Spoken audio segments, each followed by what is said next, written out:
Hi folks, I'm Jamie Hiles. I'm Lydia Judy. And I'm Derek Master.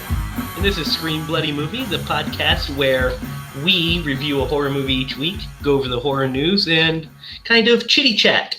Chitty chat. Chitty boom boom. How are you guys doing today? Oh, I'm doing great. Oh yeah, I'm doing excellent. You both look great. Thank you. You do. You look great today. Derek, you're wearing a black shirt. It's a Batman shirt even. Yeah. Derek and I are both rocking movie shirts. Oh no. From the 80s. Lydia, Yes. you're not, are you? I have a spider necklace on. Oh, from that famous Arachnophobia, I guess? Yeah, my arachnophobia necklace. Oh, yeah. Came out in the 80s. No. You should get a John Goodman necklace to wear around. I'd wear that. Oh man, a John Goodman necklace. Yeah, him as the exterminator from Arachnophobia. I'll put it in a locket. Oh, good. Just a picture of him in the locket is what you should do. Yes. People should open it and they'll see him. Isn't Jeff Daniels in Arachnophobia? Yes. Yes, he is. And Julian Sands. We might do that movie someday. It's a good one.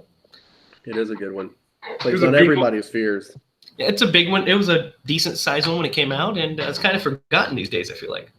There's a lot of movies like that are forgotten. There are. And there's some that were big when they came out too that are just Oh yeah. We should do an episode on that one day. Big movies that have been forgotten, because there's films that made like $700 million at the box office, and then 5 years later nobody even talks about it anymore. So that's interesting. Mm-hmm. But we'll get right into it today because I have some horror news like I do every week for you guys. And we will start with this little ditty here. It's about Jack and Diane. We spent a couple different weeks talking about Rob Zombie's Monsters reboot, right? We've mentioned this a few different times. I remember mentioning it, yeah. Yeah, and we had strong opinions, right? Lydia, you had strong opinions for sure. So we're getting some. Rob Zombie has shared some of the costume designs for his reboot to the Munsters. Do you guys want to see them? Oh, Yes, please show share me. those on screen. All right, let's do a little sharing. Sharing is caring, guys. Yeah, you know it. The more you know. That's G.I. Joe. Yes, it is. So here we go. Here's Lily's outfit here. Okay. Here's Uncle Fester. Sleeping wear, I'm assuming. That's what he wears. No, for the wait. whole film. Uncle We're in Fester's trouble. Adam's Family. Oh, yeah. Who is this supposed to be? Grandpa. Is this supposed to, no, this is Herman right here. Look. Oh, yeah. Herman sleeping wear. Gotcha. And then we have Lily here. So it looks like Not too mad about that. No, it looks like he's, making a Munsters movie. I was kind of afraid that, Herman was going to be living in a trailer park or something. Oh, my God. He still might be, but he'll be wearing. But at least he will look like Herman and Lily. So, yeah, there's also some other news about that, by the way. Let me find it. It was. It seems to be that they are rebuilding the Munsters house to replica, like to scale. So they're literally recreating the Munsters house. So this might be a love letter to the Munsters. It might be just a Munsters movie without some gratuitous sex and violence and daddy issues and strippers and trailers. Good. That's what I want to hear. Does this give you some relief seeing that, Lydia? Does that give you guys some relief? You first, Lydia. It does me. I'll never forget. When I was younger, I grew up watching a lot of CSI. And I'll never forget, like, one time I just, like, looked up and it said, like, directed by Rob Zombie, like, one episode or something. and it blew my mind, and I was like, I would have never guessed that he directed this episode. And can't remember which episode it is now, but I was like, he's a talented dude. Mm-hmm. Yeah, definitely. I think he can pull off anything that he wants to. Derek, your thoughts? You seem to have some strong opinions here. Yeah, I'm going to go the opposite way, and I hope that I have to eat my words, but I feel like he's going to screw it up. There's going to be a tone, or there's something going to be in this movie that he's going to mess up. I also think that The Munsters is one of those titles that is probably best as a sitcom. I just don't know how that plays as a single movie. So I hope I'm wrong and I'm pleasantly surprised. Yeah, that's a good point. They made a couple movies. They made the Munsters Go Home movie in the 60s, late 60s. Yeah, and they I made remember a few. Those. And I like them. Yeah, then they made some newer television movies, which were not very good. Yeah. And I think they tried to reboot it as a series. With, they did as a series. O'Connell. Yeah, it ran for one episode. It was called Mockingbird Lane. Yeah. 13. Yeah, it was no bueno. It was no bueno. They got Portia de la Rosa in it. Or mm-hmm, sure did. Ellen's wife. Yep. So yeah, that's I am kind of in between both of you guys because I feel like I agree with you, Lydia. I think Rob Zombie is incredibly talented. I think he can direct anything. I think he's got a great, wonderful eye. It's just that sometimes his stuff.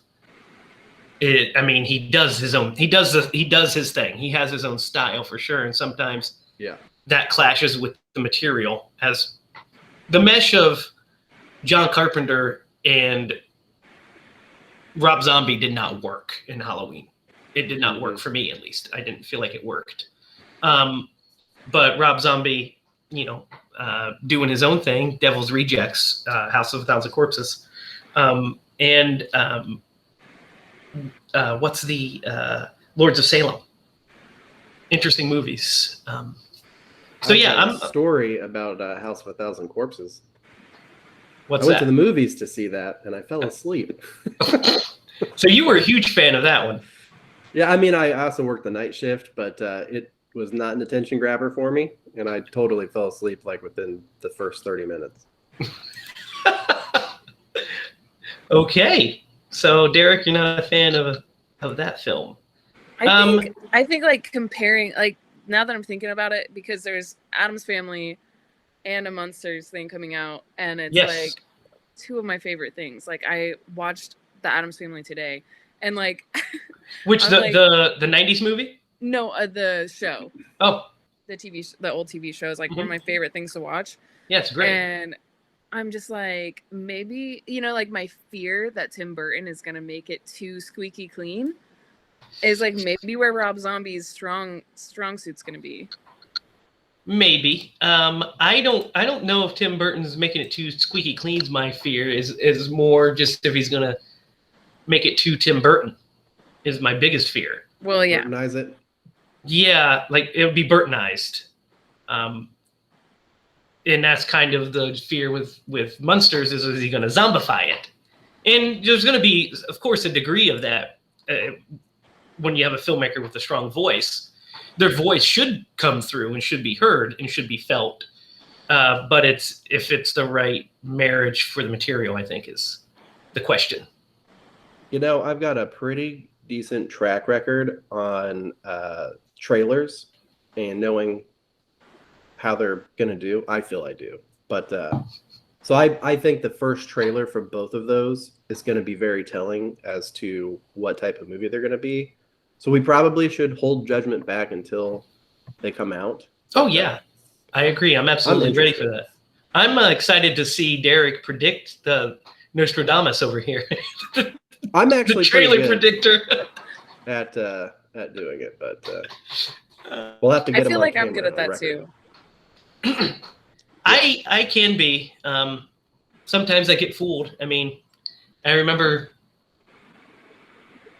watching the trailer for the Punisher Warzone, and not thinking it looked great, but I was like, oh, it looks okay. But then I went and saw it. It was not. It was not okay. I think we were one of the only 4 people in the theater that night. It was it's gross stuff. It's one of the few movies that was bad enough that I felt bad about being there. The other one was when one of my weirdest. Let me tell you something real fast. It has nothing to do with horror, but it has to do with movies. One summer, I was bored. I was by myself. None of my friends were around. I couldn't get a hold of anybody. So I decided to go to the movies. And there was 2 movies playing. One was like a definite like romantic comedy that I wasn't really interested in. The other one was a Kevin Costner movie. And I was like, oh, I like Kevin Costner. I'll go see this. The movie was Message in a Bottle, which is a romantic drama starring Kevin Costner. I'm like 13 years old. I'm sitting in the theater I think I was the only one in the theater. It was like a matinee show. And I'm sitting there like, what the hell is this? What am I watching? That was one of the worst movie experiences I've ever had in my life. That was a bad one. Do you guys have any bad ones?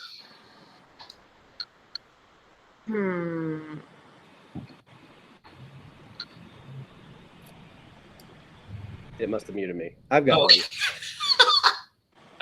Well, my battery backup died, and so then it cut my mic, and so I had to plug it back in. Thought I was going to go seamless, but apparently not. So I went to see A Kid in King Arthur's Court when it came out. And not that it was a bad movie. I thought the movie was good, but literally like 20 minutes into the movie, as he's like going down the well, or the well, not the whale, the well. your Hoosiers coming out. The film broke back in the day when they had film strips. You just see it go and rip apart. And we had to have a rain check. That's really the most notable one that I can remember. Yeah. You, Lydia? I saw Hoodwinked. Oh. Never heard of that movie. So you were hoodwinked into seeing that one, weren't you? Yeah, I went with my stepsister. I was like, wow, I do not like this. This is no bueno. Yeah, and I also saw Pet Sematary too, so. Oh yeah, that one might be the worst one. That's a pretty rough one. That was pretty bad. I would rather watch Hoodwinked.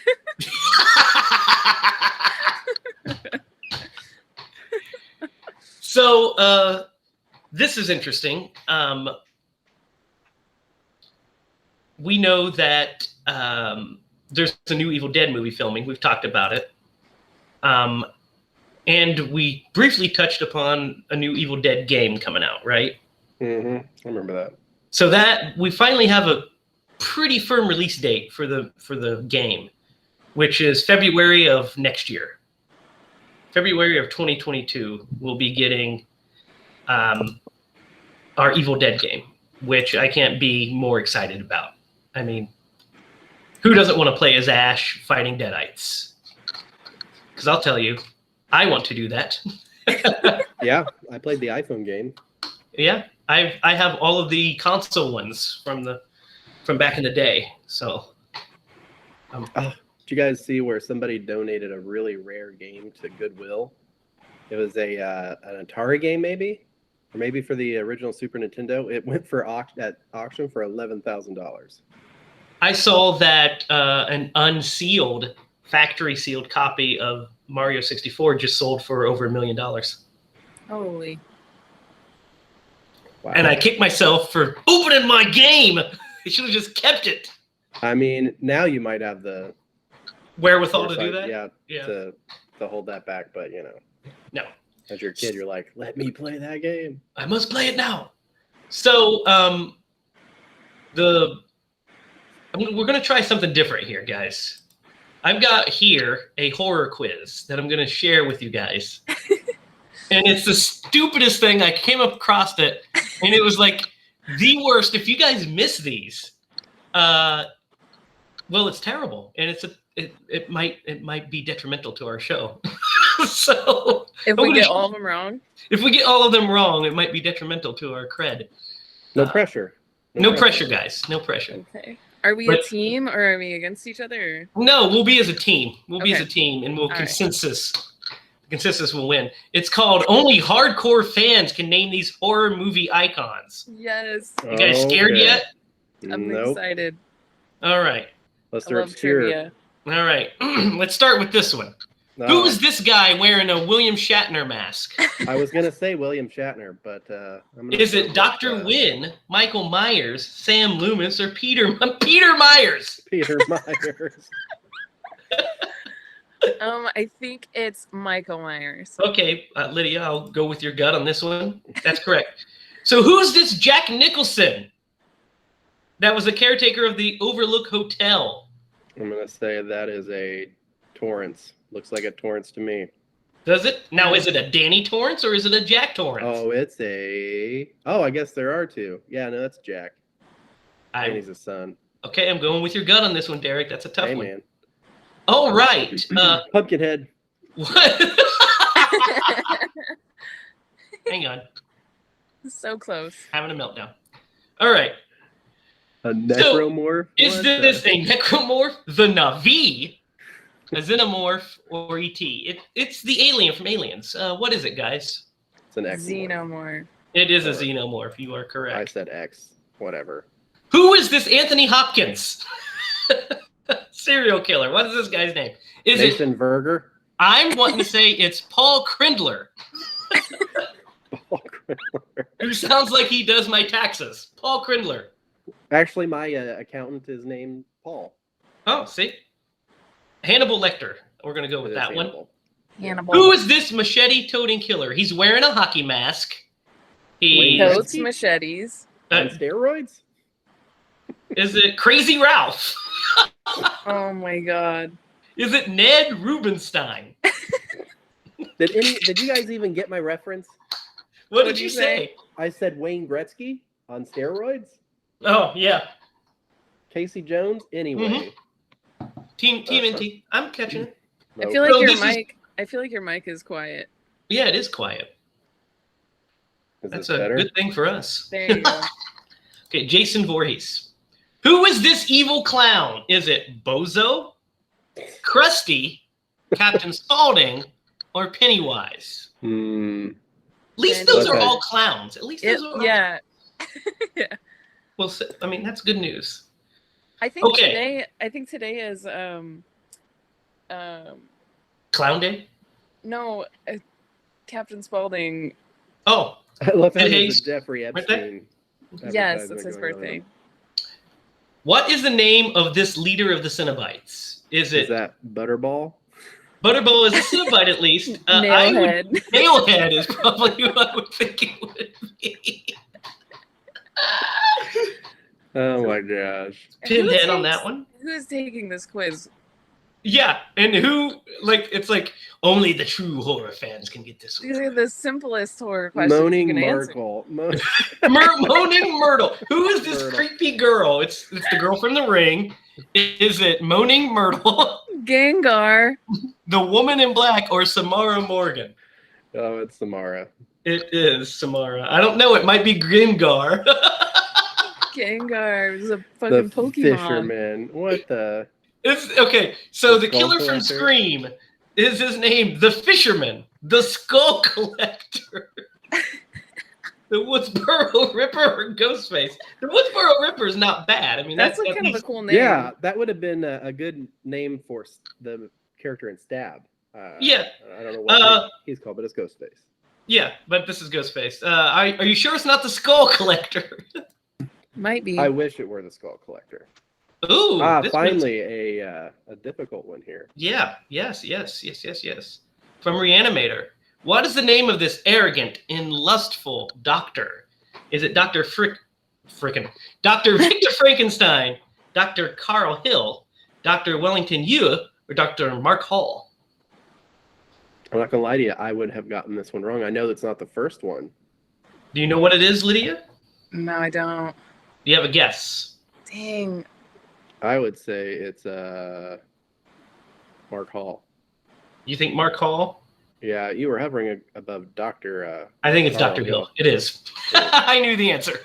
Dang. Who's this wealthy Wall Street banker? It's Christian Bale talking about the virtues of Huey Lewis in the news. Yeah. Is this Patrick Bateman, Jordan Belfort, Paul Allen, or Timothy Bryce? I'll go with option number A, Bob. Patrick Bateman, that is correct. Ooh, this is a toughie. He has a human face mask and he's carrying a chainsaw. Is he the lumberjack, the butcher, Leatherface, or skin flayer? Jesus Christ. I don't know who made this quiz, but they really missed an opportunity on number 1. It should be the lumberjack man. Yeah, it should have been. Which is an actual movie, by the way. Yes, with a killer. Not a good one. Not a good one. Leatherface. Who's this mama? Good movies is. It's Anthony Perkins. Is he Jeffrey Bates? Jason Bateman? James Bates or Norman Bates? Norman Bates his own hook. Who is this demonic entity from The Exorcist? Is it Osmosis, Pazuzu, Incubus, or Nickelback? Nickelback. Oh my gosh. Is this, that would be Pazuzu. It would be Pazuzu. You are correct. I never noticed how fake those teeth look until we see a still image of it. That is. They look great. That's Halloween City style. Does anybody get a oh my gosh, I can't believe Christopher Walken vibe from that guy? Maybe. What's the name of this scientist from The Fly? Is it James Brundle, Seth Brundle, Martin Brundle, or Jeff Brundle? Dang, I don't know. I think it's Martin. You think it's Martin? What do you think it is, Lydia? Well, I really want to say Jeff. Because it's Jeff Goldblum? Yeah. I will say it's Seth Brundle because it is. It's been a long time since I've seen that one. Yeah. What is the name of this scary doll from The Conjuring? Is it Blythe, Dolphy, Lady Lovely Locks, or Annabelle? Those are the worst names. Lady Lovely Locks. The scariest of all. Lady Lovely Locks. So obviously, this is Annabelle, right? Yeah. That would be Annabelle. Who is this dream-obsessed killer? He's so dreamy. He is dreamy. Is it Glenn Lance, Edward Scissorhands, Freddy Krueger, or Donald Thompson? It should have been Donald Trump, but that would be Mr. Krueger. It would be Mr. Krueger. Who is this lovely lady? It is Kathy Bates from Misery. Mm-hmm. Is it Vicky Stanton, Carrie White, Annie Wilkes, or Beverly Marsh? Oh, it's Annie. I know this one. Oh, go ahead. I'm sorry. What is it, Lydia? Thunder. Annie. It is Annie Wilkes. Such a good movie. It's a great movie, yeah. Who is this killer from Saw? Is it Joe Rubik's Cube Jones? Oh my God. John Jigsaw Killer Kramer? Jason Voodoo Doll Jameson? Or Josh Playmobil Tyler? What? Oh my God. I love Rubik's Cube Jones. I think Can somebody make that hilarious. movie, please? Yes, We're gonna write it next week. Rubik's Cube Jones. So obviously it's Jigsaw. Yeah. Jigsaw. Who is this urban legend with a hook? Is his name Sweet Tooth, the Red Hook, Sugar Daddy, or Candyman? Oh my gosh. That's Candy. Candyman. Ooh, here we get to this one's harder.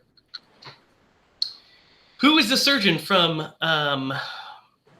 Human Centipede? Is it Dr. Wolf McFarlane, Joseph Heiter, Dr. Zagaivo, or Dr. Charles Burton? Is it Joseph? Lydia, do you have an idea? No, I don't. I think it is. Yeah, it is. What's the name of this terrifying doll from the Child's Play movie? Is it Rocky, Brody, Cody, or Chucky? I love Brody. Brody, so that guy's the just got a creepy regular doll. name. Yeah, it sounds like a creepy doll. That's obviously Chucky. Yeah, it would be great if the next one was Charles Lee Ray. What's the name of this doggo? Is it Cujo, Beethoven, Bingo, or Shadow? Oh, I love Shadow. Yeah. Homeward Bound? Yes. Yep. Obviously, this Cujo. is Cujo. Who is this loving mother? Is it Mrs. Brown, Mrs. Jones, Mrs. White, or Mrs. Fletcher? From the classic Brian De Palma film, Carrie. Carrie. Yeah. Do you guys remember what was her last? Carrie's last name? I think it was White, right? Yes, it is. Ooh, this one. Ooh, this one I don't remember. I think it's B. Okay, so who is the scientist from Event Horizon? Is it Dr. William Weir, Dr. Leonard McCoy, Dr. Blair, Dr. John Spivey? It is not Leonard McCoy. You don't know that. They're in space. I'm going to say Dr. Weir. What do you guys think? I Dr. Weir or Dr. Spivey? It is between one of those two. Let's go with Weir. I'm pretty sure it's Weir. Boom! We are Randy! 25 out of Nice. 25. That's hilarious. That was probably the hardest quiz I've ever had to take in my life. That was the guy from Star Trek, right? Who? Leonard McCoy? Yeah. Yeah, it's Bones. Oh darn! I thought it was the engineer guy. But No, he was still in that's- space, but Yeah, so yeah. I feel like that was a real hard one. So, you guys feel good about yourselves and your horror cred by topping that? Without you guys, I would have missed 2 of those. Yeah, I would have missed a couple. I would not have. Yeah. Maybe that last one, Weird, was the only one that was even tough because I haven't seen Event Horizon in a long time. Yeah, Man, I'm I not good almost with watched it names. recently. Yeah, it Almost watched depends. recently. I'm not good with names on the movie that we are discussing tonight. I hope you guys wrote them down. Because I sure as heck didn't. I mean, I know certain of their names, but I wrote down one name. did you? Yep. That's as far as I got. I got to one name and I was like, yeah, I give up with names. Good enough, man. I think I have. That's why I'm bad with one or names. two 'Cause I names. give people like nicknames like I do too. And elevator guy. We'll get to these nicknames that I have for some of these characters here momentarily. I just got to bring up my favorite nickname I've ever given anyone in a movie, which was the plumber cook in The Blob. Plumber Cook is a good one. He's a very important character. He has a great death scene too, which Yeah. is something we'll discuss about this film also. Today's movie, if you haven't read the title of the podcast you're listening to, is 1989's Puppet Master, produced by Charles Band and Full Moon, directed by David Schmoller, and written by David Schmoller as well. He wrote it under a pseudonym. So guys, have you guys seen Puppet Master before this viewing? Yes. Derek? You're muted again, bro. Brad. It's all the burping, man. I'm trying You're to giving be away our professional secrets. here. I know. Well, I mean, I keep messing it up, so might as well tell you the reason why. I have not seen this movie since I was a kid. No, it's So- been mid-90s since I've seen this movie, for sure. Yeah. Easily the mid-90s. I think that we do you remember getting the like every summer for a week you'd get like a Mhm. free like premium channel like Showtime. Showtime, Remember that? Cinemax, yep. The old cable thing. Oh Mhm. yeah, here's what's available. And We'll I throw remember these to the watching- poors and see if they want to see if they want to sign up. Exactly. And us poor people were like, "Get your VCRs ready, Ethel." Yes. That is true. So true. But I remember watching this on Showtime. For sure. So we have a lot to talk about this movie. We do. Let's start with the opening scene of Charles Band's magnum opus Puppet Master, since there are like 15 of these fucking things. So This is the start of a very lucrative franchise. So I the would love movie. to know what they've made over the course of the franchise, since I've got so many of these things. Oh, that's a good question. I mean, the budget seemed like they're about $10 on the later ones, so they're probably raking in a pretty good profit. So this movie opens with the title sequence, and I really enjoyed the title sequence of this movie. I think it has a really cool. I really like the score to this movie. Mm-hmm. I think it has a really cool little catchy instrumental, and I like the shots of the puppets were really creepy and set a pretty good tone. What do you guys think? Agree on all accounts. Yeah, I kind of liked the beginning too, except for the puppet like breathing sounds. I feel like that gave him like a character of life. It kind of does, and I'm kind of like I'm just on the fence with this movie. Like I really don't know how I'm gonna. I haven't even decided like how I'm gonna. What you're gonna rate it yet? Yeah. I kind of have an idea, but I'm with you on certain things. For sure. The opening after the opening credits, we get this basically a 10-minute short film is the best way to describe it. And I think the first 10 minutes of this movie are fantastic. Yeah. I absolutely love the first 10 minutes of this movie. I love the little POV shots of Blade. You see him kind of running around. And of course, it's kind of hokey when he's poking around stuff, but that's part of the charm of it. Mm-hmm. And we have these Nazis, essentially, coming to kill Andre Talon because he has discovered he's a puppet master. Mm-hmm. And we know that he has, in the future, has escaped Nazis and killed a bunch of them. We find out later. But it creates a new puppet, the face-changing guy. Mm-hmm. And Gesture, I think. Gesture. Yeah, Gesture. And breathes life into him, basically, by saying the world's greatest incantation, right there. Oh my God, that is, they're like, hey, just make something up on the fly. We'll go with it. It's pretty terrible. So yeah, he's like, you are alive. It brings you alive. And then Jester's like, oh. So we have this, while the Nazis are heading up, we have Blade trying to track them, trying to beat them to the room. And we start to get glimpses of him. Then we get this great shot of a woman finally seeing him.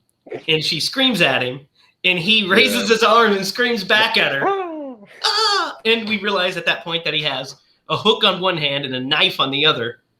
And he, and then runs in and, Talon, how do you pronounce his last name? Andre Talon, right? You're doing good. It's Toulon. Andre Toulon. So Toulon puts them in the cage and buries him in the wall and then shoots himself. By the way, this takes place in 1939. And then we fast forward to the future. And this is where things get a little hinky. A little. Because that first 10 minutes, if the movie was anything like those first 10 minutes, it would have been upper echelon horror movie, I feel like. Because it's just that first 10 minutes is so tight and good and interesting. And well shot. I think it was well shot and well lit. Then we get to present day. And this is where it gets great. We get introduced immediately to our hero, which is one of the most useless heroes in horror movie history. 100%. But Alex. He's got the hairdo of a... I call him... something. My nickname for Alex is Beethoven hair. Beethoven hair, there you go. Yeah, that hair is like... As soon as I saw him, I wrote down on my notes, Beethoven hair with like 5 exclamation points. So, pretty appropriate. While we're talking about Beethoven hair, what do you guys think of him throughout this movie? Go ahead, I don't think you don't, yeah. He's such a weak character. I mean, both physically, but also his screen presence. Like, very weak. Did not enjoy his performance. I can't believe he was. It's like they got some guy's dad to be in the movie. Yeah. Yeah. That's exactly what it feels like. Yeah. Uncle Bob, I need you over here. It's not the actor necessarily, even only him. It's the character. The way the character's written is just flat. Yeah. Like he's supposed to be like the Neil Gordon. Nightmare on Elm Street 3, you have Neil Gordon as your male lead, who kind of is just uncovering things and kind of relaying plot information. He tries to be that because there's a whole exposition dump that I'll get to in the middle of this movie. But he's just like he's having these dreams, which, by the way, the psychic dreams that he is having kind of doesn't really come into play at the end at all. It does a little, but it also doesn't. It was very vague. So he's having these psychic dreams about this random room and whatever, and he has leeches on his body, which does come back, actually. Mm-hmm. But then we cut to our other, one of our other psychics, Dana, who I call Eyebrow Woman. Eyebrow. What's he call her in the movie? It's the White Witch. The White Witch. Yeah. So the White Witch always acts with her right eyebrow. It's always up. And her southern accent. That's it, Lydia. Say something so they can see. Something. Yeah. It's not gonna go to me now. There we go. I was like, I could play this part. You could play that part. You would have killed that part. Yeah, I don't think. You would have said things like, well, he never cared for anybody but himself. Did anybody get a Blanche Devereaux vibe from her? Dude, definitely got a Blanche Devereaux. I thought for sure she was gonna she's even like a Lech. She's all like, come here, Beethoven hair. Let's get it on. Would you like a nightcap? Oh my God. No, I wouldn't, Doc Holliday. Go away. I had to rewind it, by the way, because the opening Nazis, because I also tried to switch it to subtitles to see if it would translate what they were actually saying. Yeah. It did not do that. But, yeah, it just says German. Yeah. I thought for sure that one of the guys was James Masters. Oh. Played Spike. Yeah, Definitely it was not. No. But he kind of had a look to him. But anyway. So when we're introduced to her character, she's doing really bad psychic readings, and we get an appearance by the amazing Barbara Crampton. Yeah. And so I wrote in my notes Barbara Crampton with about 5 hearts, because that was the best actor in this whole movie, was Barbara Crampton's minute and a half of screen time talking about her deadbeat boyfriend. Yeah. It's like, oh, he never graduated the 10th grade. He's like chewing some gum. Yeah, that was a good scene. Great scene. Great introduction to her character, especially since she keeps screwing up everything. And she's like, my grandma's been dead. Oh, I'm sorry. It was your grandma. And he's like chewing his gum, not giving a shit. And she's like, he doesn't care I'm at all. so sorry. Yeah, so I, not having seen this movie since the early to mid 90s, when she has her premonition, I made a note. I was like, does everybody have premonitions in this movie? Yeah. Sorry, I'm choking. I felt the same way. Like, I was like, yeah, what? It was so confusing at the beginning. It was confusing. For sure. Yeah, it was like Jamie Premonition City. Oh my God. You okay? I was taking a drink of water when you said that. It went down the wrong pipe. Yeah, Don't everybody. lie, it's good. Like Premonition City in this place. Yeah. Because it opens with Beethoven hair having a premonition, then her having a premonition. You're like, what is going on? And then, we're introduced to there's this weird scene where he's on the phone and he's talking to people and you're just kind of lost in what the hell's going on. Starts to kind of get into like this is we're working on doing some research of some kind. It's not real. It's very vague. And then we jump to the hotel that we were at the beginning in modern times. Oh, wait. We got to go over the 2 doctors, ponytail guy, Steven Seagal, and his wife or girlfriend. Yeah, we get into them at the hotel. That's when we're introduced to them. Well, we're first. The reason I bring it up is because, man, that experiment that they're conducting. Yes. Dude, I laughed out loud. Yeah, the experiment. Yeah. That guy is such a perf. He's like, ooh, she's creative. Ooh, yeah. What was the point of that? They were trying to do a psychic read of this girl have it. Like, she's supposed to have a memory of like a sexual encounter, and then they're going to interpret it. Yeah, but why? Yeah, it's good question, because my notation was that experiment is something else. Dude, and Ponytail himself is special.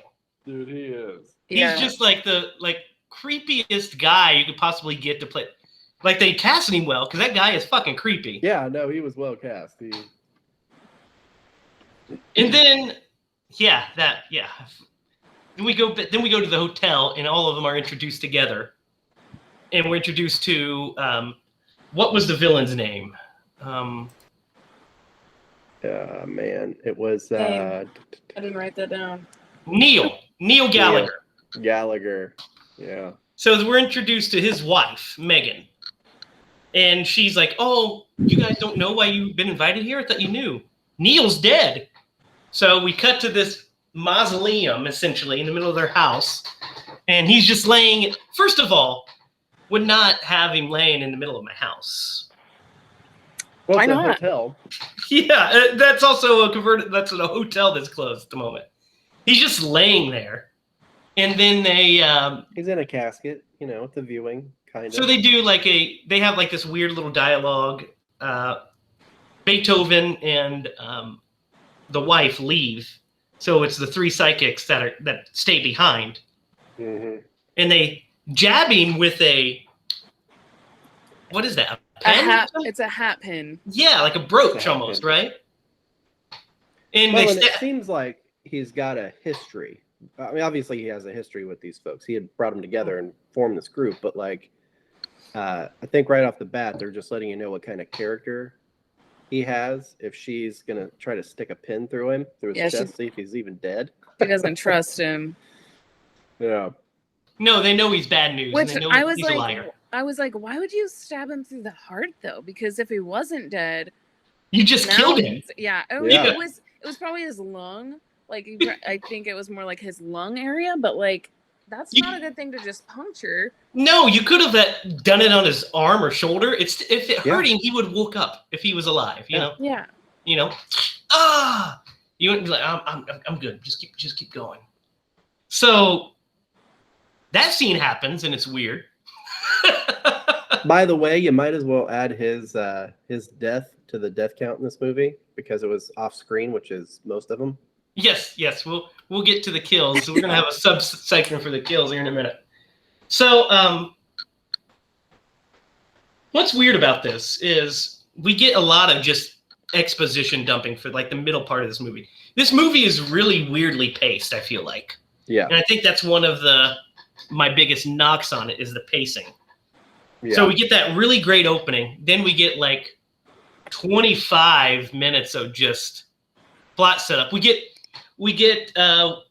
Ponytail and his partner on the elevator with the old woman, and she's envisioning Gallagher raping a woman in the elevator. Yeah.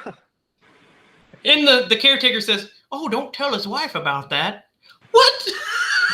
Well, this was the 80s. Yeah. Jeez. Terrible. I know. She gets what's coming to her. She does. So, we have a dinner scene we'll get through real fast. We have this dinner scene where they're all kind of gathered around. And that's where we start to kind of get bits and pieces of their characterization. We see that Beethoven is really reserved. We see that Ponytail guy, that's all he thinks about is doing it. They have this scene where is she in the bathtub before the dinner or after the dinner? After the dinner. Okay. So they have the dinner and we see that they're their own thing. And then of course, Blanche Devereaux eyebrow is just bitching up the whole place, essentially. Oh, yeah. Yep, she really did. She goes on a tear, doesn't she? She does. She makes the wife leave, the widow. And also, I think it is quite rude that she did not invite her dog to dinner. It could have sat politely next to her. Yes, that we forgot to mention that. She does carry around a dead dog. Taxidermy dog. I'm pretty sure whenever she's in the hotel room, she like tries to get out a feeding bowl for it. She does. The caretaker's actually watching through the keyhole and sees it and is like, okay, yeah, that's weird. So while they're talking, we get after their fight, basically, the wife storms out. No, nobody storms in this movie. They leisurely walk out of the area. So she leisurely walks out. I do think she said, "Excuse me," though. Yeah, and then Beethoven's like, "You're really something, you." And then, like, boringly walks out of the room. Yeah. And delivers this exposition dump, like, basically tells them, I have visions. I see things. Oh, yeah. Ponytail has visions. His wife can witness sex things, essentially. Well, I think it's touch memory. Yeah, touch. Yeah, exactly. But throughout this whole movie, it's literally just it does come across sex memories. It's not never like, oh man, I feel like Johnny lost his dog in this area. It's Johnny was masturbating furiously to Thundercats. Just like everything is sex with this person and this woman. And she just picks it all up because she's like super horny all the time. So she just like focuses in on that stuff. Oh yeah, she's incredibly horny this whole time. She's like Horn City. Yeah. Like even the guy, even her like ponytail guy is like over it. Yeah, even Ponytail. Even the perv Ponytail guy's like, all right, calm yourself down, Brenda. We have work to do. Later on, we'll do an experiment, but until now. Yeah. Wait a minute. Did you say Clark Gable had sex in this bed? Yeah. Yeah. What? Randomly. So they each get. So about 38 minutes, I looked at the time code. About 38 minutes into this movie, we get our first kill. It's not even a kill, actually. It's an unconsciousness. Because we see our first puppet crawl out, which is Pinhead. The puppet with the big hands and tiny head. Yeah. He crawls out from the coffin, and he stalks the caretaker. Mm-hmm. And they do like a little scare with the piano or whatever. And then and there's the fire poker laying there, and you're like, oh, is he gonna like jam it through her? Is he gonna catch it on fire? And then no, he hits her with it off screen, and we see blood splatter. Yeah. Which I do think that she dies because her next appearance is at the end of the movie. And she was also warned about the fireplace. But what I'm curious about, she appears in the movie at the end. Now, is she reanimated when she appears at the end? I think she is. Is that supposed to be implied that she's reanimated? Or did she just wake up? I interpreted it as that because she was then on Gallagher's side, it seemed, because she was blocking one of the exits. But she says, don't touch the body or something weird. Yeah. Yeah, that's before. No, she says that at the end, too. Was that in the dream? Or no, it was at the end. Yeah. Okay. She says that when when she blocks the hallway, she says, don't touch the body. Yeah, that was one of the things she had said to the group. That's when she says, right before they punctured a lung. So it's just very, very unclear. But we're going to say 38 minutes is when the first kill happens. Okay. Like, literally, when she got hit with that poker, I was like, she's dead. And they were like, oh, she's just knocked out. And I was like, she's dead. Yeah. I was like, I refuse that. I don't believe your logic. Do they say she's knocked out? Is that what they say? I thought I heard they said she was like unconscious, right? She was missing. That because the next reference to her, they're like, oh well, where is she? And he's like, we can't find her. She's missing. Okay, so she was knocked out. They moved her, and then she went missing. Yeah, it's bad whenever you don't know if somebody died or not. Yeah, it's very unclear. Not very good. I was just like, yeah, she's dead. End of that. So then we get a few more minutes of just pointless scenes, essentially, right? Mm-hmm. We have what's her face putting blessing Tarot all cards. the rooms. Oh yeah. Back to the White Witch. White Witch is blessing all the rooms, and then Beethoven hair is like kind of wandering the hotel, and he's like, yeah, oh, I see you're blessing these rooms. And then it's just a bunch of like padding for a while, I feel like. Yeah. Well, hey, her blessing the rooms because she does take a chicken foot. And rub it on his hand. And he survives. So maybe she should have done that to herself. Maybe she should have done it to herself, yeah. But instead what she does is she just kind of wanders some more. Like she just kind of disappears. We don't see her for a while. Then we cut back to our perv couple, and they're trying one of their new experiments to try to connect with Noah. Or not Noah, Neil. Try to connect with Neil. Yeah. Through sex. Because that's what this couple does. Hey, some people have a gift. They do. Some people don't. So we get an incredibly disturbing scene where we have to see Ponytail without his shirt on. And That's he the gets real disturbing sweaty. thing. That's what's disturbing is he's sweaty and he's shirtless. And he's tied up to the bed. She ties him up and blindfolds him. And we hear him having sex. And we cut back a couple times and she's just like riding on top of him. With a blanket, like, obviously between them. Yes. And she's wearing like a see-through nightie. Yeah. And she's just like riding, they're doing their thing. And then she, so that's when we get Alex, who's Beethoven, walk by and see the White Witch again, and she's like, hey, you wanna maybe we can knock the walls off together. And he's like visibly disgusted. It's hilarious. He's like, no thanks. Yeah. Good. It's like, it's not like she's hideous, man. Have you seen yourself? Yeah. I think he's just put off by like her being a terrible person. Yeah. Yeah. I think so too. He's like, no. No thanks. Of course, that's why. But it's like, it's hilarious when the way he repulses. Oh. Yeah.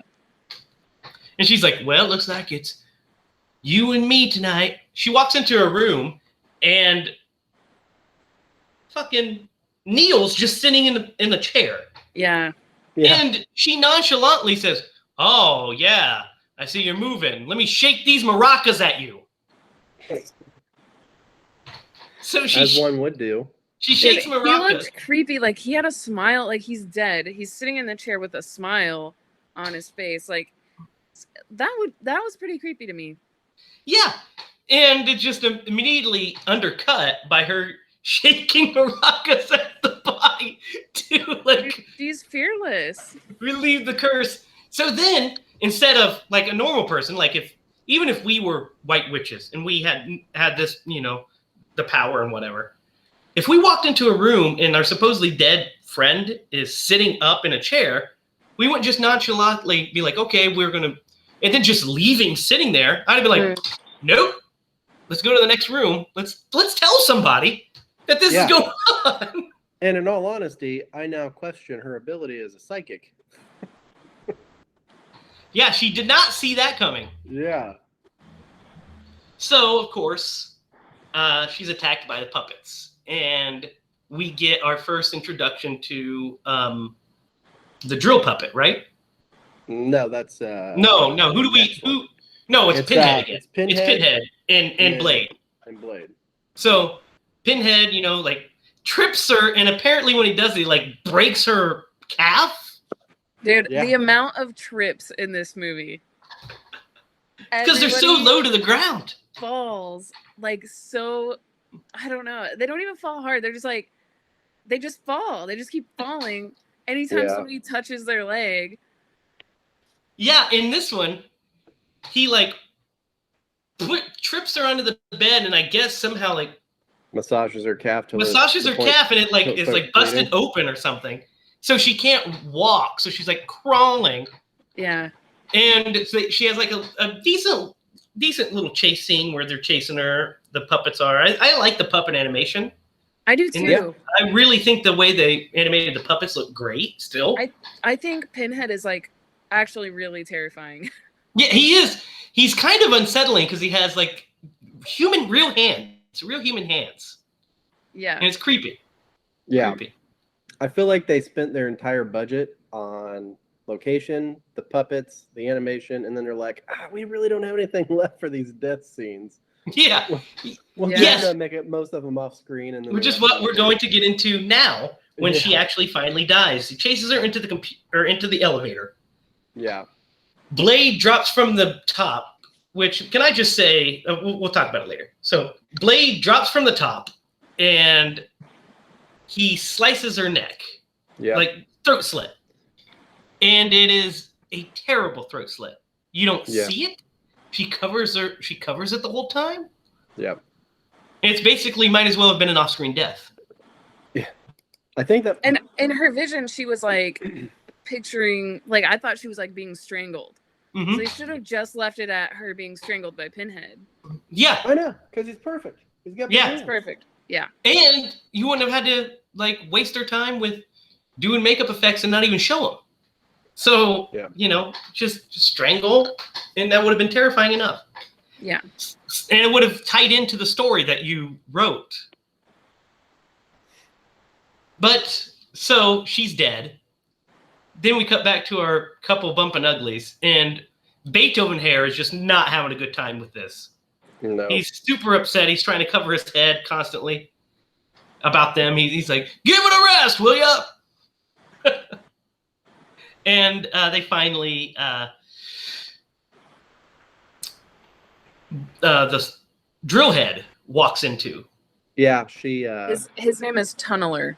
Tunneler. Okay, so Tunneler walks into the room. She looks and she sees that the door's open, but she doesn't see him anywhere.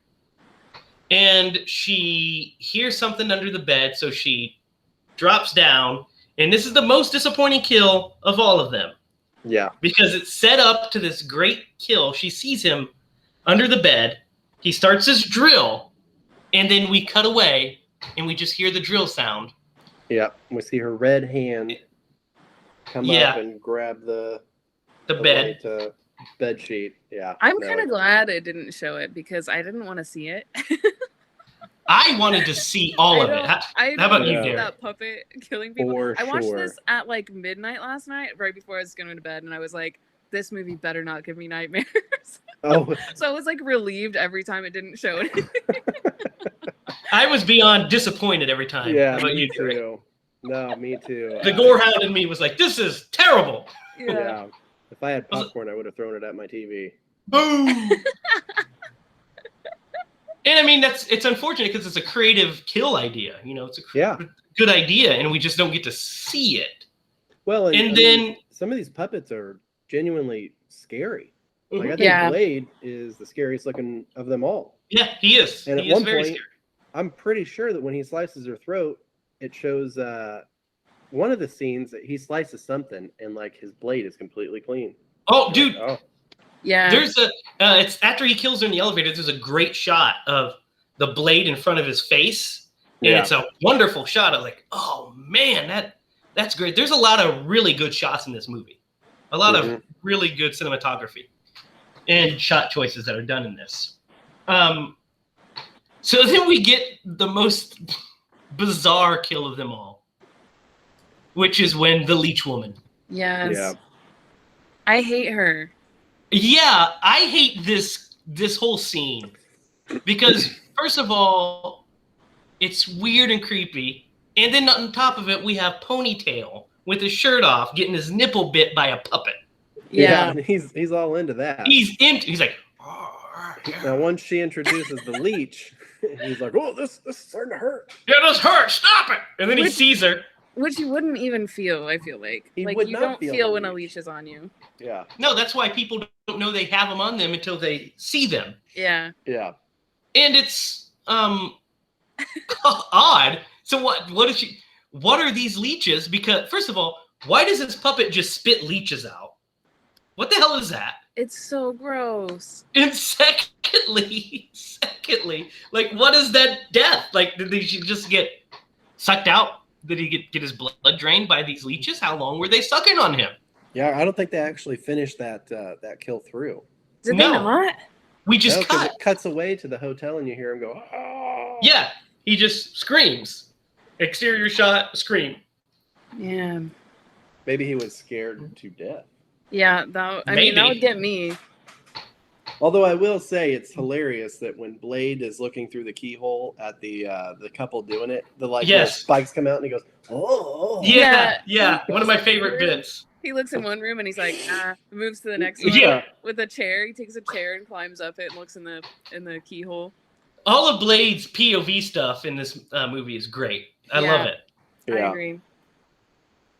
So then we get to the final. So basically everybody's dead, except for Beethoven Hair and the wife. So we know we're down to our final two. And I was like, I checked the time and it had like 25 minutes left. And I was like, what the hell are they going to do with 25 minutes with just these two?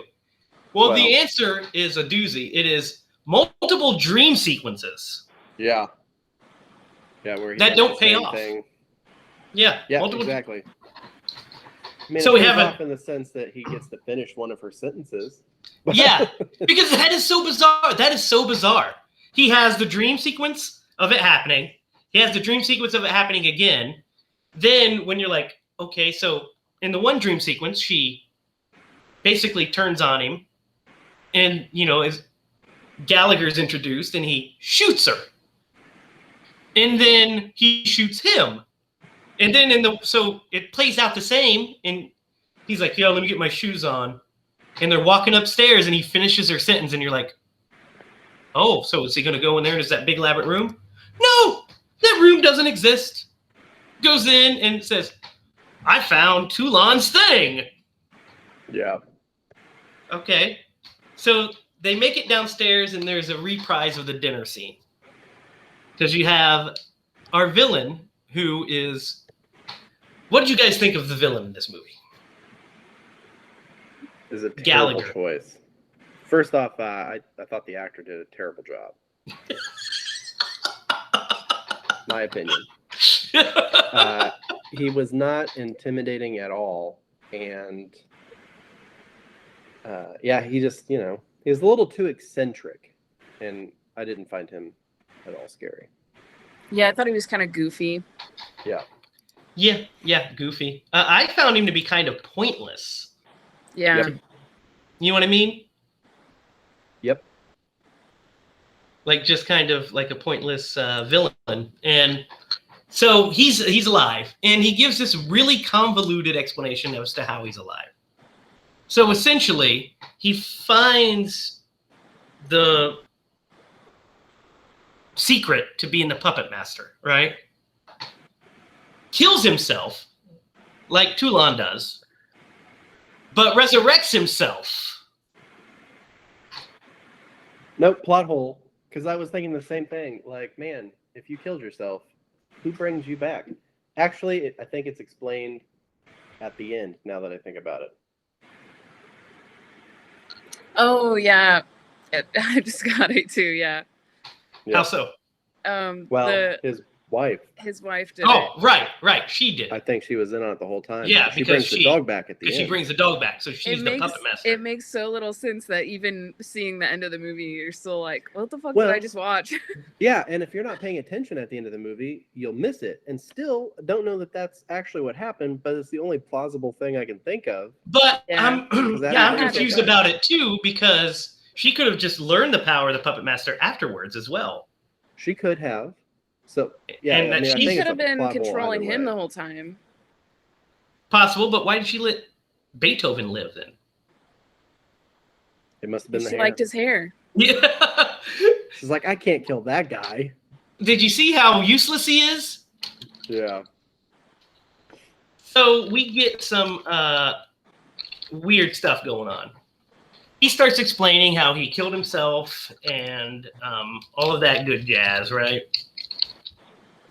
And starts bringing in the showing the rest of the people. And the puppets are all surrounding the dead bodies. We see the dead bodies of basically all of the victims. And he starts explaining his plot, which was to lure them there so he could kill them because they would be the only ones that could sense him. Yeah. But aren't there other psychics in the world, probably?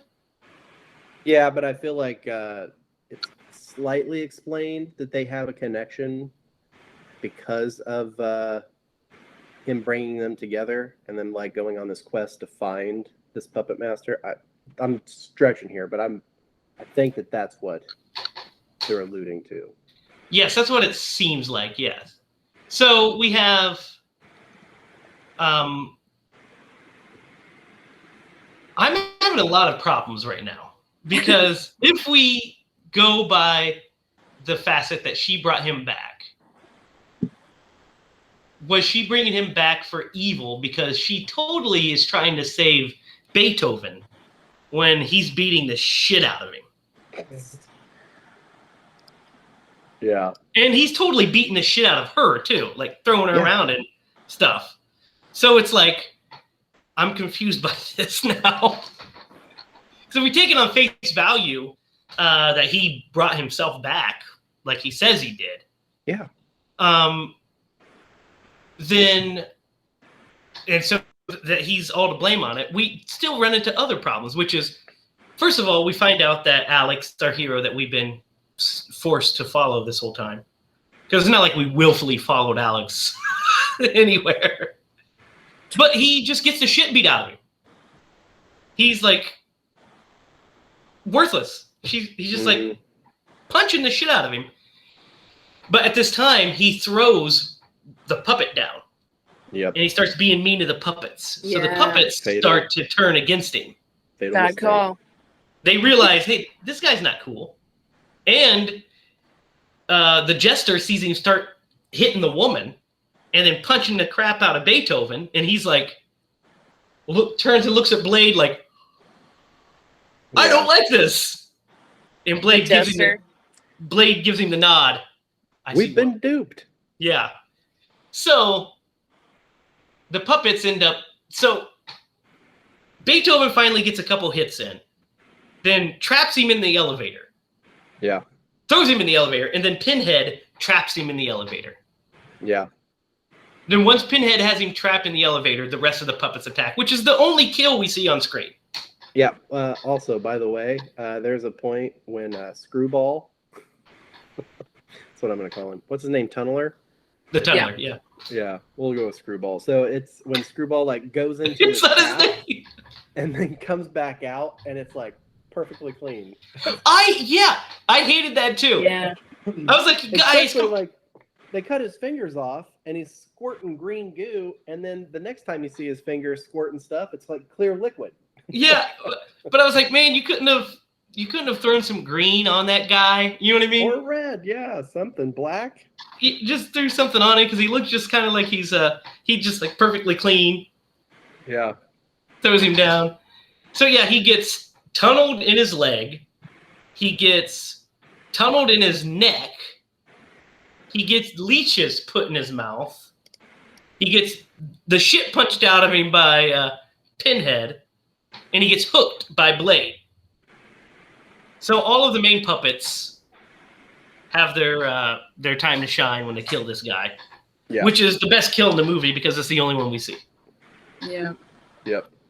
And it turns out they're anti-villains the entire time. Yeah, I mean they are anti-heroes essentially. We find out that it's alluded to when Talon says basically under his care they're harmless, but under the wrong supervision they could be made to do evil. Mm-hmm. So it's whoever your puppet master is. Yeah, that's what I was gonna say. They kind of take on the personality of the puppet master. Yeah. And so since Gallagher was a evil D-bag, they take on the ability to be evil. Yep. So which brings us to the ending, which now we have a lot of questions about. Like, was she the puppet master the whole time? Or did she become the puppet master reading Toulon's book? I think it was just a scroll. Yeah, the scroll of it. I mean, it's not hard to become the puppet master. You really have to go hibbity-bibbity-boo. Well, not only that, but apparently ancient Egyptian is a course that everybody takes in the high school that they went to. Because everybody can read it in this this movie. It's hieroglyphics, man. It's just hieroglyphics of Adam Sandler going hibbity-bibbity.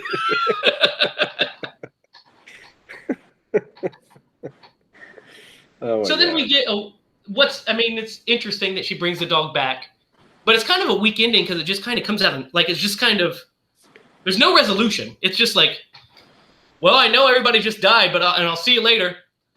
Bye, Alex. And he leaves, and then she's just like, come on. And the dog goes up the stairs and just abruptly cuts. Yeah. And that was Puppet Master. We're going to end our review part segment just as abruptly by just saying, and then it is. Yes. So, yeah. Thoughts on Puppet Master? Start with you, Derek. So, full disclosure, I have not seen all 15 movies. But just watching this one, I think that it could have been prime for, and I think you made a mention, you and I were talking, not on this podcast, it would be prime for a reboot, I think. Because I think the story, especially the beginning of it, was really good. And like the basic premise of it is a pretty good one. Now, the storytelling that fulfilled the movie was real weak. And just obviously the deaths and things like that were poorly executed. But I think that there are crumbs there to make this a really good movie. I just don't feel like they executed it very well. So they made a remake of this, a reboot, essentially in a different timeline.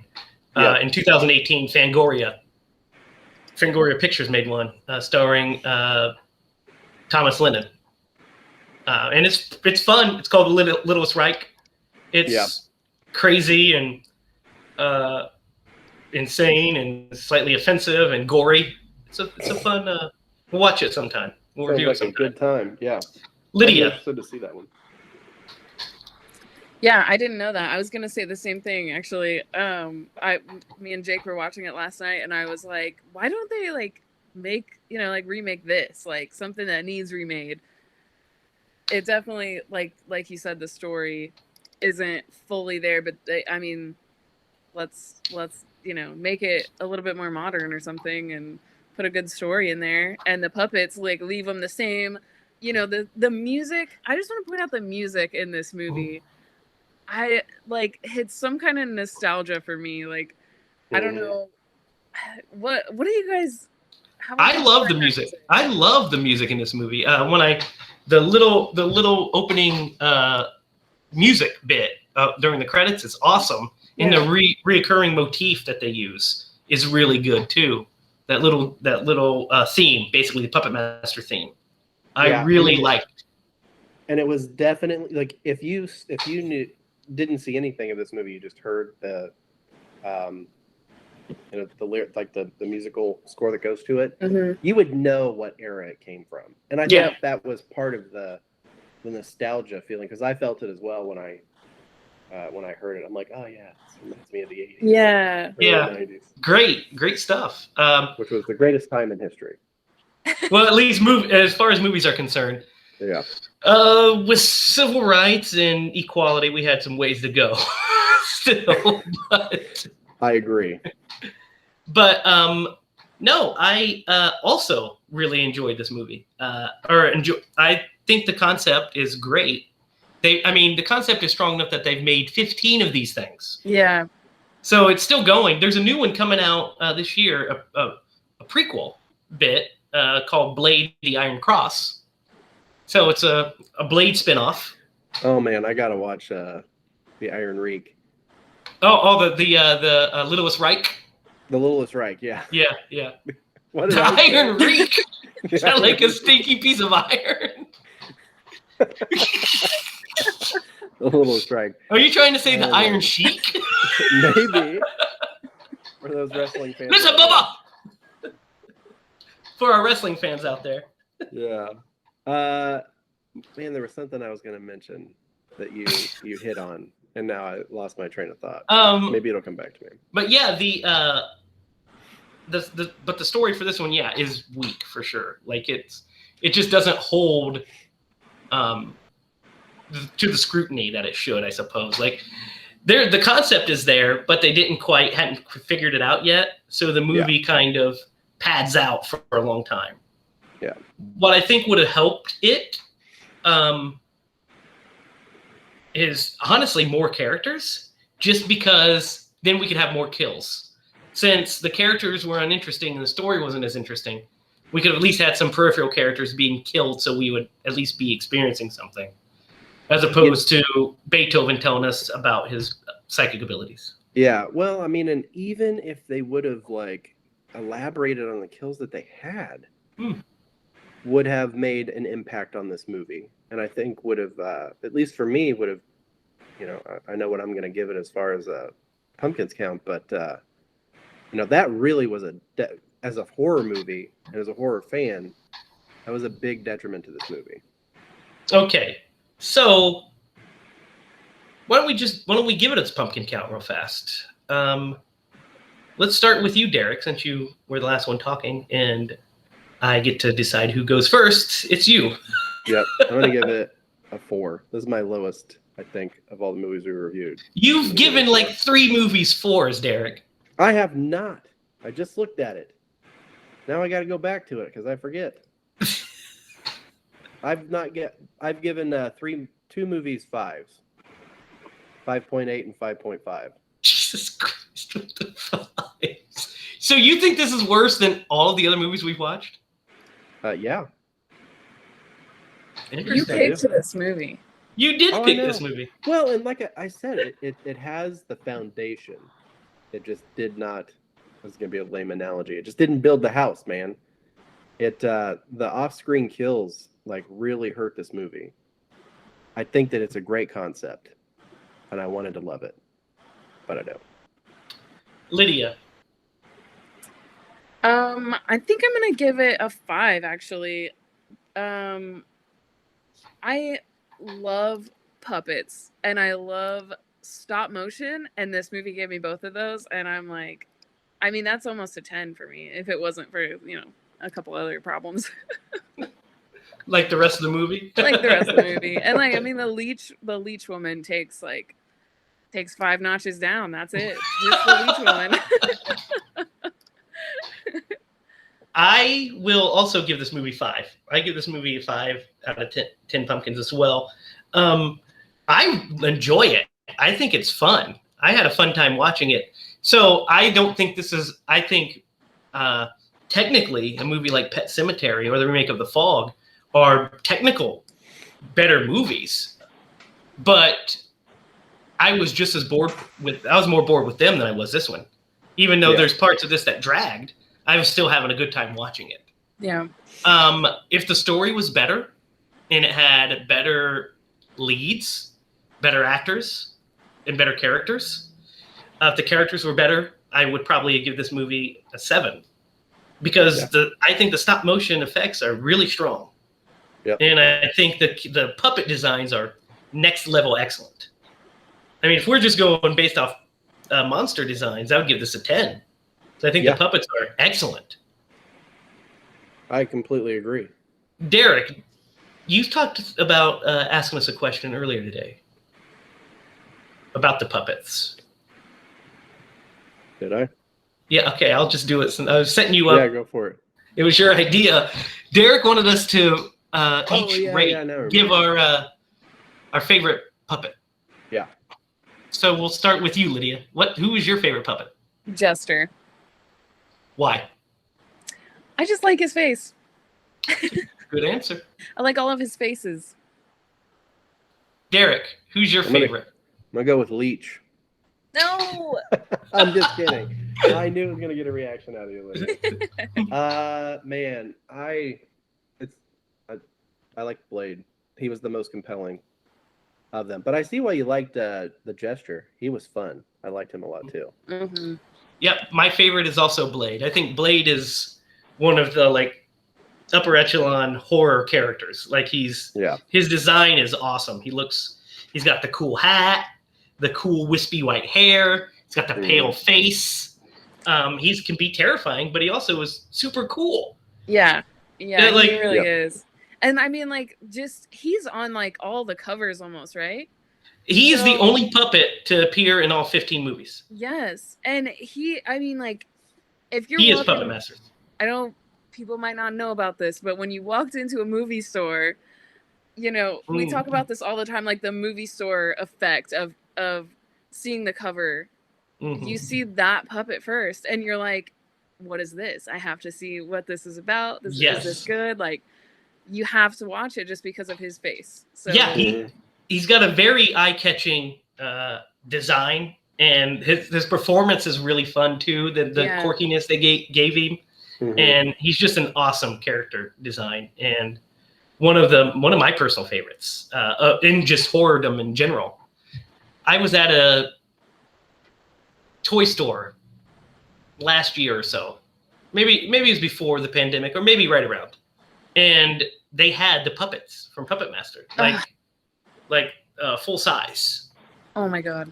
And I saw Blade, and I wanted him so bad. They were like $200. Oh boy! But I saw them, and I took a picture of them, and I sent them to Sarah, my wife, and she said, "You were not bringing those home." She lets me have my Michael Myers and such over here, but she draws a line at reanimated puppets, I guess. That's hilarious. So you know what time we it gotta is? Play our game, yeah. It's time to Atkin-ize Puppet Masters.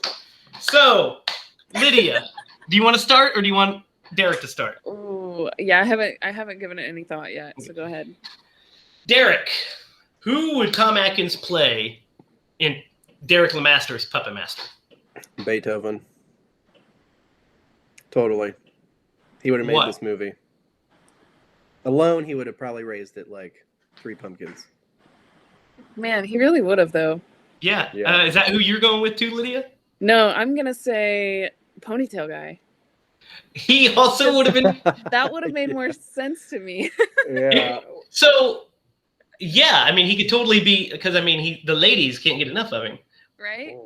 But I would have to go with Derek as well as for Beethoven, just for the simple fact that the one chick already hits on him. You know that the wife is wanting to bang him. So if it's Tom Atkins, that's believable. Yeah, for sure. I just had a crazy thought. What if this just came to me?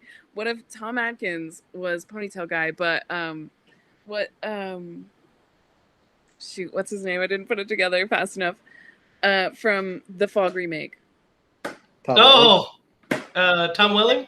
Tom Welling was Beethoven. Well, then Beethoven would be just as boring as he is in this one. He can still be boring. Like, that's just his character. Well, I think he needs to be Atkin-ized. I think Beethoven needs to be Tom Atkins, because then he'd have a cool mustache. He would not have Beethoven hair. He would have Atkins hair. And he'd be drinking beer the whole time. And the puppets would come, and he'd be like, "What the fuck is this shit?" And he'd like... He wouldn't care.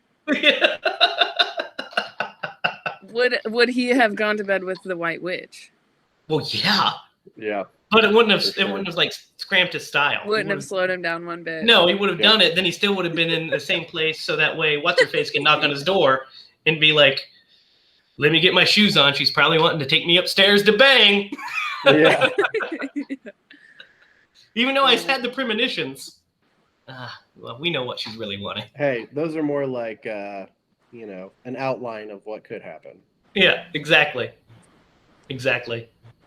So Puppet Master, that was an interesting pick, Derek. I had fun watching it. Yeah, and no children died. No children died. Derek broke our kid killing streak. I mean, it was going pretty. I mean, it wasn't quite a streak because there was a movie in between. Like no kids died in both the fogs. Right. But they definitely died in, both Pet Cemeteries and The Blob. And so, yeah, you know why I picked this movie? Why? It was not too long ago on Facebook. Someone had posted a horror collage. Maybe it was you. I don't know who it was, but and it was just a collage of all the different horror genres. And I just happened to pick out the puppets in one of the lower corners, and I was like, "Oh man, I haven't seen that movie in forever." That's actually what led me to choose that movie. Was that horror collage that I saw on Facebook. Well, I'm glad you saw it. So, guys, it's time to pick next week's movie, and it's my turn, right? Yep, let's do it. And I've been giving it some thought. It's been between a couple different movies. I've been juggling them around, and I think we're going to do Wes Craven's People Under the Stairs. Yay! You're a fool. Confetti, fireworks going. So tune in next week when we review Wes Craven's 1990s horror film, People Under the Stairs. Until then, for Lydia Judy and Derek Lemaster, I'm Jamie Hiles. And remember, if you're going to scream bloody movies. We nailed it! Good night, folks.